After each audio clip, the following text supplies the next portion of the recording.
70s kid ആണോ? തള്ള വൈബായി, തന്ത വൈബായി എന്നൊക്കെ തോന്നുന്നുണ്ടോ?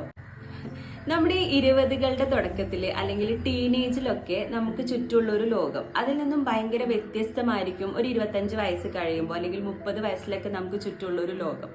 ലൈക്ക് ഇപ്പോൾ അത് ബന്ധങ്ങളുടെ കാര്യത്തിലായാലും റിലേഷൻഷിപ്സിന്റെ കാര്യത്തിലായാലും ഫിനാൻഷ്യലി നമ്മൾ എവിടെ നിൽക്കുന്നു എന്നുള്ള കാര്യത്തിലായാലും ഉത്തരവാദിത്തങ്ങളുടെ കാര്യത്തിലായാലും എല്ലാം നമുക്ക് ആ ഒരു ഡിഫറൻസ് കാണാൻ പറ്റും. പിന്നെ നമുക്ക് വയസ്സാവുമ്പോൾ അല്ലെങ്കിൽ ഈ ഏജിനനുസരിച്ചിട്ട് നമുക്ക് കിട്ടുന്ന ഒരു മെച്യൂരിറ്റി അല്ലെങ്കിൽ ആ പക്വത തന്നെയാണ് നമ്മളെ ഈ ഒരു പുതിയ വൈബിലേക്ക് സെറ്റ് ചെയ്യുന്നത് എന്നാണ് ഞാൻ വിശ്വസിക്കുന്നത്.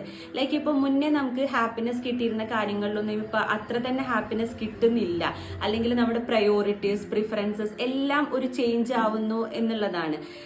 ഇറ്റ്സ് നോർമൽ അല്ലേ? പിന്നെ ഫിസിക്കലി ചില ആളുകൾ പറയാറുണ്ട് ഒരു 30 വയസ്സൊക്കെ കഴിയുമ്പോൾ പലർക്കും പല ഹെൽത്ത് ഇഷ്യൂസും സ്റ്റാർട്ട് ചെയ്യാറുണ്ട് എന്ന്. റീൽസിലൊക്കെ നമ്മളിപ്പോൾ അത് കാണാറുണ്ട്. അതിന് നമുക്ക് ഈ പറയുന്ന ബ്ലഡ് ടെസ്റ്റുകൾ ഒന്ന് ചെയ്ത് നോക്കാം. ഈ ബ്ലഡ് ടെസ്റ്റുകൾ ചെയ്യുന്നതിലൂടെ നമുക്ക് എന്തെങ്കിലും ഇഷ്യൂസ് ഉണ്ടെങ്കിൽ തന്നെ അത് നമുക്ക് മുന്നേ തന്നെ ഡയഗ്നോസ് ചെയ്യാനും അതിനനുസരിച്ചിട്ട് നമ്മുടെ ലൈഫ് സ്റ്റൈലിലോ ഫുഡിലോ എന്തെങ്കിലുമൊക്കെ ചേഞ്ചസ് വരുത്തിയിട്ട് എപ്പോഴും ഹെൽത്തി ആൻഡ് പ്ലസന്റ് ആയിട്ടിരിക്കാൻ നമുക്ക് പറ്റും. പിന്നെ ഏത് വൈബാണ് നമ്മളെന്ന് ആലോചിച്ച് അത്ര കോൺഷ്യസ് ആവേണ്ട കാര്യമല്ല. It's where we find our happiness. അതാണ് ഇമ്പോർട്ടൻറ്റ്.